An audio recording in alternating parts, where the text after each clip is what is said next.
অনেক দিন বাদে আমি নমিনেটেড হলাম এই অ্যাওয়ার্ড শোটায়, এবং যেহেতু এটা জার্নালিস্টরা মূলত এটা করে, আয়োজন করেন, সুতরাং তাদের একটা মানে ক্রিটিক অ্যাওয়ার্ডের মতো এটা অনেকটাই। সো অনেক জায়গায় অনেক কিছু হতে পারে, কিন্তু এইখানে এটার থেকে একটা ভ্যালিডেশন পাওয়াটা খুব বড় ব্যাপার, এবং এটা অনেক বছরের পুরনো তো বটে, এবং তার সঙ্গে সেই প্রেস্টিজটাও বহন করে। জানি না আমি জিতবো কিনা, মাথায় ফুল টুল বেঁধে এসছি, যদি না জিতি ছিটতে ছিটতে বেরোবো আর কি। না না, ওরকম কিছু নেই, মজা করে বললাম। জিতলে ভালো লাগবে, না জিতলে খারাপ তো লাগবেই, কিন্তু সেটাও মেনে নিতে শিখে গেছি এত বছরে।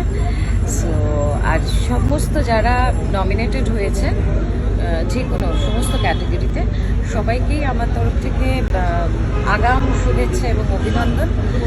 আমাদের ছবি মায়ানগর 7টা বিভাগে মনোনীত হয়েছে, সুতরাং এই ছবিটা এতটাই ভালো ছবি বলে এতগুলো মনোনয়ন পেয়েছে। দুঃখের বিষয়ে ছবিটা কয়েকটা হলে রিলিজ করেছিল ইত্যাদি, সুতরাং আমি চাইবো যে এই ছবিটা আবার যদি রিলিজ হয়, তাহলে তোমরা সবাই এবং আপনারা সবাই দেখতে পারবেন, এবং যথাযথ আপনারা বলবেন যে এই ছবিটা যেই অ্যাওয়ার্ড বা জিতুক না জিতুক কতটা যোগ্য।